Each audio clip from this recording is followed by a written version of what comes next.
हर हर महादेव दोस्तों। पूज्य गुरु जी ने अब भी अपनी कल की शिव महापुराण की कथा में सोमवार के दिन किया जाने वाला तुलसी की सूखी लकड़ी का एक ऐसा विशेष उपाय बताया है जो उन्होंने आज तक अपनी किसी भी कथा में नहीं बताया है। पूज्य गुरु जी ने कहा कि जब आपके हाथ तंग चल रहे हो, जब रुपए पैसे कहीं से प्राप्त ही ना हो पा रहे हो, जीवन में चारों तरफ से सिर्फ और सिर्फ परेशानियां आ गई हों, उनसे बाहर निकलने का कोई रास्ता ना दिखाई दे रहा हो, तो 7 जुलाई 2025 सोमवार के दिन कर लेना। तुलसी की सूखी लकड़ी वाला यह उपाय होगी, हर मनोकामना पूरी मिलेगी, सभी दोषों से मुक्ति, इतना धन आएगा कि संभाले नहीं संभलेगा। माता लक्ष्मी जी और महादेव जी के आशीर्वाद से पूरे साल धन बरसता रहेगा। दोस्तों, जैसा कि आप सभी लोग जानते हैं कि 7 जुलाई 2025 आषाढ़ महीने में पड़ने वाली द्वादशी तिथि है और आषाढ़ महीने की सोमवार है, और हमारे हिंदू धर्म में इसका बहुत ही बड़ा और विशेष महत्व होता है।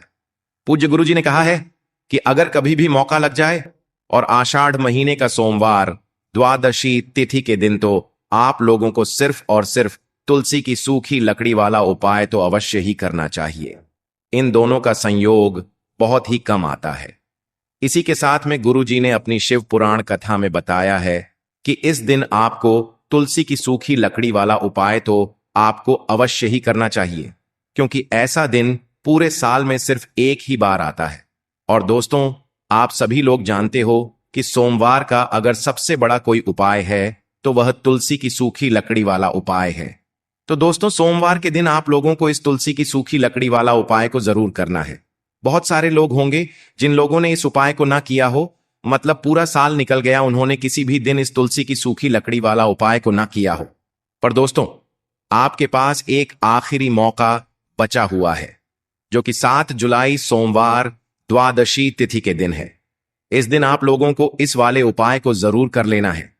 भले ही आपने पूरे महीने भर इस उपाय को ना किया हो, पर अगर आपने इस आषाढ़ महीने के सोमवार के दिन अगर इस वाले उपाय को कर लिया, तो आपको इस उपाय को करने का वह फल मिलेगा जिसकी आपने कभी कल्पना भी नहीं करी होगी।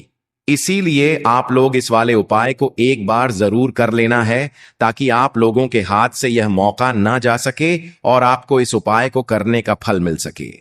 दोस्तों, यह उपाय पंडित जी ने अपनी अभी की ही श्री शिव महापुराण की कथा में बताया है जी। इस उपाय को आज हम आपको बहुत अच्छे से समझाने वाले हैं। इस वीडियो को देखने के बाद इस उपाय को समझने के लिए आपको कोई और वीडियो को देखने की जरूरत नहीं पड़ेगी। तो चलिए दोस्तों, उपाय को शुरू करते हैं। देखिए, यह इस आषाढ़ महीने के सोमवार द्वादशी तिथि के दिन यह इतना खास होता है, इतना महत्वपूर्ण होता है।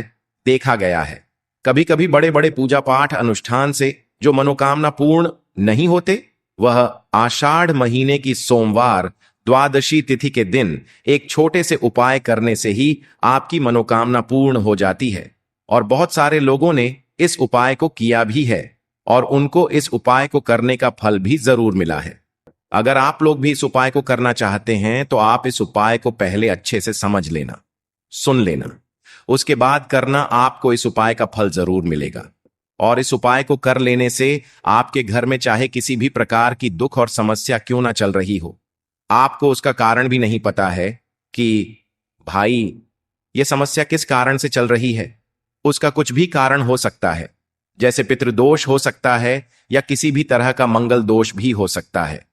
तो इस दिन आप लोगों को यह वाला उपाय कर लेना है। यह एक ऐसा उपाय है जिस उपाय को अगर किसी विशेष दिन पर किया जाए तो भाई उस विशेष दिन का जो है वह तो हमें मिलता ही मिलता है, पर हमने उस दिन पर इस उपाय को किया है तो हमें उससे भी बड़ा फल मिलता है, और फल बहुत जल्दी मिलता है, क्योंकि आप इस उपाय को बहुत ही बड़े और विशेष दिन पर कर रहे हो। तो चलिए अब उपाय के बारे में बात करते हैं, लेकिन उससे पहले आप लोगों को यह जानना आवश्यक है कि आखिर यह उपाय किस समय करना है, किसको करना है और कैसे करना है। तो चलिए हम आगे आपको वीडियो में एक एक करके बता देते हैं। लेकिन उससे पहले अगर आप लोग हमारे चैनल पर पहली बार आए हैं या फिर मेरी आवाज आज पहली बार सुन रहे हैं, तो हमारे चैनल को सब्सक्राइब जरूर कर लेना और इस वीडियो को लाइक करके कमेंट बॉक्स में श्री शिवाय नमस्तुभयम, ओम नमः शिवाय जरूर टाइप कर देना। तो दोस्तों, इस तुलसी की सूखी लकड़ी वाला उपाय को हमें इस सोमवार के दिन कैसे करना है, किसको करना है, किस समय करना है और कहां पर करना है, ये सारे सवालों के जवाब आपको इस वीडियो में मिल जाएंगे। और जो यह वीडियो देखेगा भाई, उसको तुलसी की सूखी लकड़ी वाला उपाय जरूर करना चाहिए, क्योंकि इस दिन काला तिल का भी बहुत ही बड़ा और विशेष महत्व होता है। और जब बात आ जाए तुलसी की सूखी लकड़ी वाला उपाय की, तो यह सोने पर सुहागा वाली बात हो जाती है और यह एक बहुत ही बड़ा उपाय हो जाता है इसका। तो अब दोस्तों, इस तुलसी की सूखी लकड़ी उपाय को आखिर करना किसको है, सबसे पहले हम लोग वह बात जान लेते हैं। तो देखो, घर की जो बड़ी माताएं बहनें होती हैं, उन माताओं बहनों में से कोई भी एक बड़ी माता बहन इस वाले उपाय को कर सकती है। और दोस्तों, अगर आप चाहें तो अपने घर में से सभी सदस्यों को भी इस उपाय को करवा सकते हैं। अगर किसी व्यक्ति की खुद की कोई मनोकामना है, खुद की कोई दुख और परेशानी है जो कि वह अपने लिए ही करना चाहता है, इस वाले उपाय को तो वह खुद अपने लिए भी कर सकता है। बाकी अगर कोई घर में से ऐसा है जो कि अपने पूरे घर परिवार की सुख और शांति के लिए यह वाला उपाय करना चाहता है, तो भाई वह भी कर सकता है, उसमें भी कोई दिक्कत वाली बात नहीं है। कहने का मतलब यह है कि इस उपाय को हर एक सदस्य भी कर सकता है और पूरे घर परिवार के सदस्य के लिए घर की बड़ी माताओं बहनों में से कोई एक माता बहन भी कर सकती है। माताएं बहनें अगर घर में उपस्थित ना हो या वह यह वाला उपाय ना कर पा रही हो, तो फिर घर का कोई बड़ा सदस्य भी इस तुलसी की सूखी लकड़ी वाला उपाय को कर सकता है, चाहे फिर वह पुरुष ही क्यों ना हो, उसमें कोई भी दिक्कत वाली बात नहीं है। उसके बाद में दोस्तों, जो अगला प्रश्न निकल कर आता है वह यह आता है इस उपाय को लेकर कि आखिर इस उपाय को हमें किस समय करना है, सुबह के समय करना है कि शाम के समय करना है। तो देखो, इस वाले उपाय को आप लोग सुबह के समय भी कर सकते हो और शाम के समय प्रदोष काल में भी कर सकते हो। अब अगर आप पूछो कि भाई सबसे उत्तम समय कौन सा रहेगा इस तुलसी की सूखी लकड़ी वाला उपाय को करने का, तो हम आपसे बस यही कहेंगे कि इस उपाय को आप सुबह के समय करेंगे तो ज्यादा बेहतर होगा। बाकी अगर प्रदोष काल शाम के समय भी करेंगे तो भी अच्छा होगा, उसमें कोई भी दिक्कत वाली बात नहीं है। तो अब दोस्तों, जो अगली सबसे बड़ी और महत्वपूर्ण बात आती है वह यह आती है कि सुबह अगर हम उपाय को करेंगे तो हमें कितने बजे से लेकर कितने बजे तक के बीच में करना है, और शाम के समय प्रदोष काल में करेंगे तो हमें कितने बजे से लेकर कितने बजे के बीच में करना है।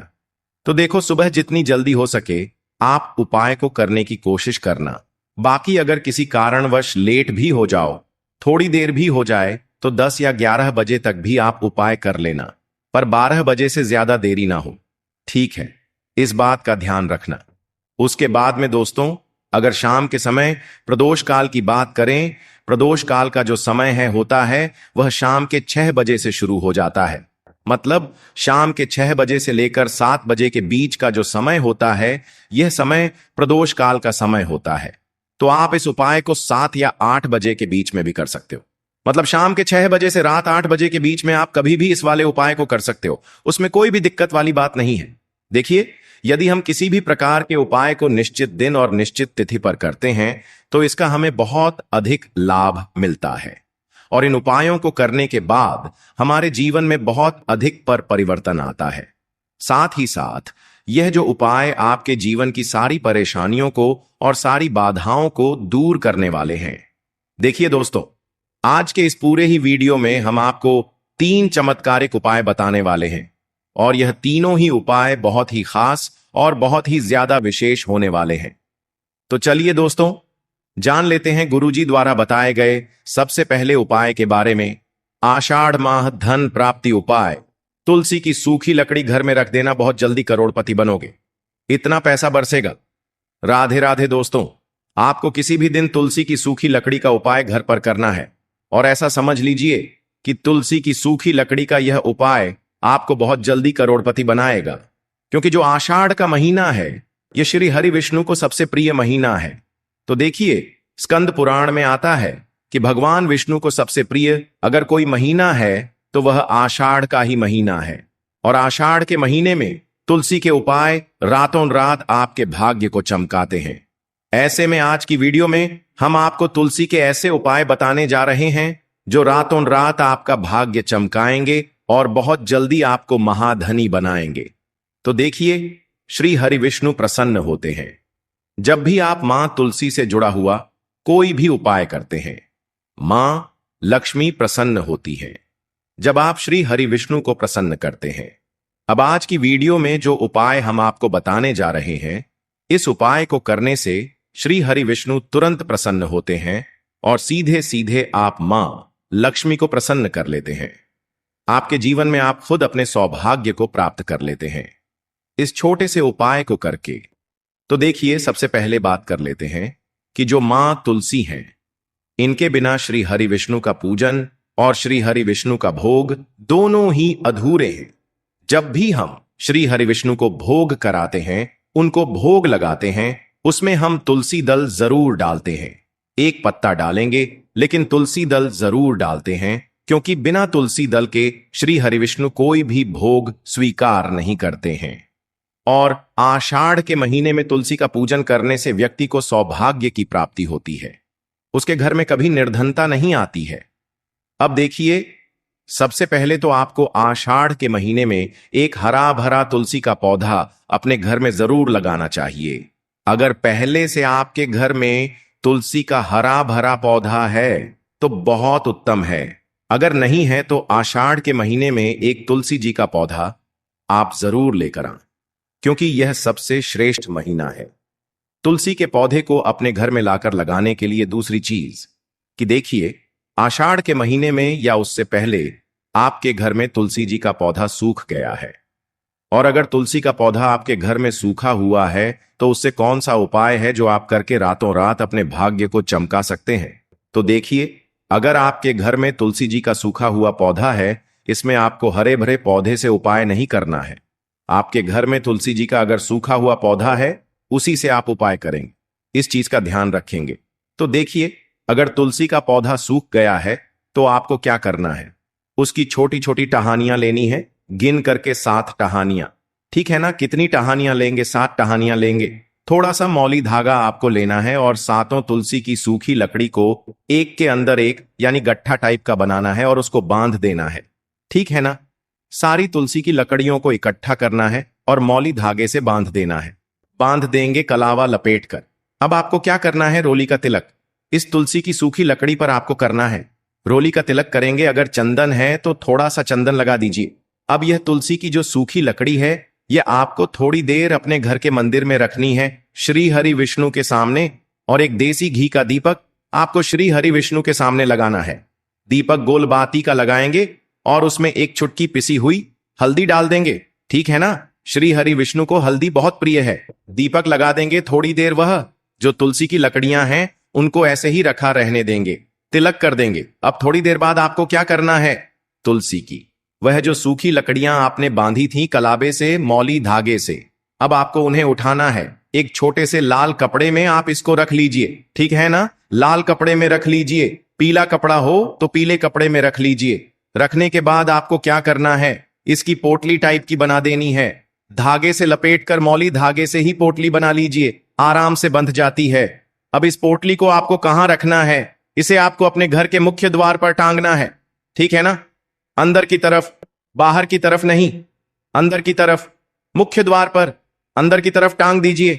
और मां लक्ष्मी का ध्यान करिए, श्री हरि विष्णु का ध्यान करिए, उनसे प्रार्थना करिए कि हे धन की देवी मां लक्ष्मी, आप मेरे घर में पधारिए और अपनी कृपा मुझ पर बरसाइए। इस तरह से आपको प्रार्थना करनी है और मंत्र बोलना है, ओम नमो भगवते वासुदेवाय नमः। 11 बार यह मंत्र बोलना है। एक दीपक आपको जिस दिन भी उपाय कर रहे हैं अपने घर के मुख्य द्वार पर प्रज्वलित करना है। चौमुखी दीपक यानी 4 बाती का दीपक लगाएंगे और थोड़ी सी हल्दी उस दीपक में भी डाल देंगे। मुख्य द्वार पर दीपक बाहर की तरफ लगाना है, सीधे हाथ पर। ठीक है ना? यह उपाय बैशाख में आप करिए और देखिए कि कैसे आप महाकरोड़पति बनते हैं, कैसे आपके पास पैसा आता है और कैसे आपके पास पैसा रुकता है। तो यह वही उपाय है जो रातों रात आपके भाग्य को चमकाएगा और आपको महाधनी बनाएगा। छोटा सा उपाय आपको महाकरोड़पति बना देगा। अगर सच्ची श्रद्धा से आपने इस उपाय को कर लिया साथ ही साथ आषाढ़ के महीने में अगर कोई जूते का दान कर देता है, जूते चप्पलों का कोई दान कर दे, इस माह में तो समझ लीजिए उसे हर वह वस्तु मिलती है जिसकी वह कल्पना करता है, जिसकी वह चाह करता है। आपने अगर कुछ ऐसा सोचा है कि हाँ, मुझे यह वस्तु या मुझे यह चीज मिल जाए, मेरी यह इच्छा पूरी हो जाए, आपकी कोई भी इच्छा अधूरी है, पूरी नहीं हो रही, तो आषाढ़ माह में आप चाहे एक व्यक्ति को दान करें, जूते या चप्पल का दान जरूर करिए, जल का दान इस माह में करिए, और फिर देखिए कि आपका भाग्य कैसे आपका साथ देता है और कैसे आप अपने जीवन में आगे बढ़ते चले जाते हैं। तो बहुत अच्छे से उपाय आपको बताया है।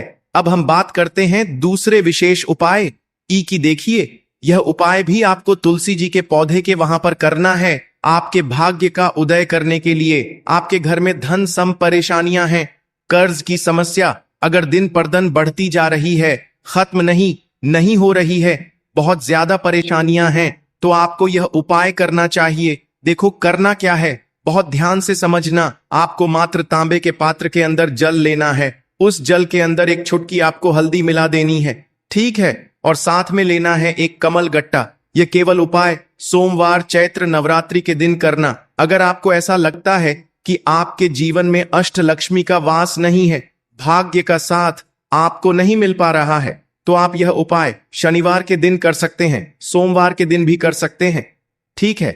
शनिवार और सोमवार दोनों दिन आप यह उपाय कर सकते हैं। देखो करना क्या है, इस टाइम के पात्र के अंदर हल्दी डाली और एक कमल गट्टा डाला। अब आपको तुलसी जी के वहां पर जाना है। देखिए, जब आप हल्दी डालोगे जल के पात्र के अंदर, तब आपको ओम नमो भगवते वासुदेवाय का 11 बार जाप करना है।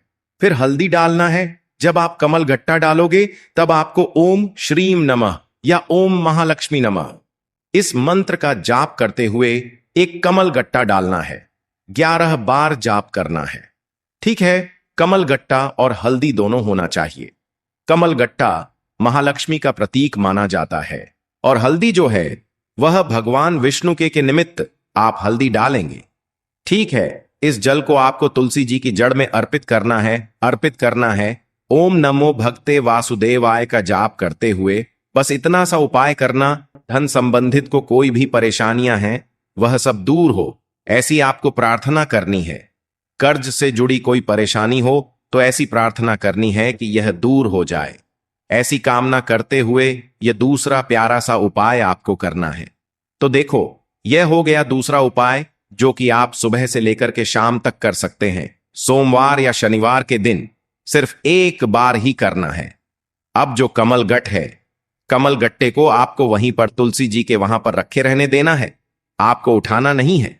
वह कमल गट्टा चाहे तो आप तुलसी जी की वहीं पर गांठ दें, ठीक है, तो भी चलेगा। तो इस प्रकार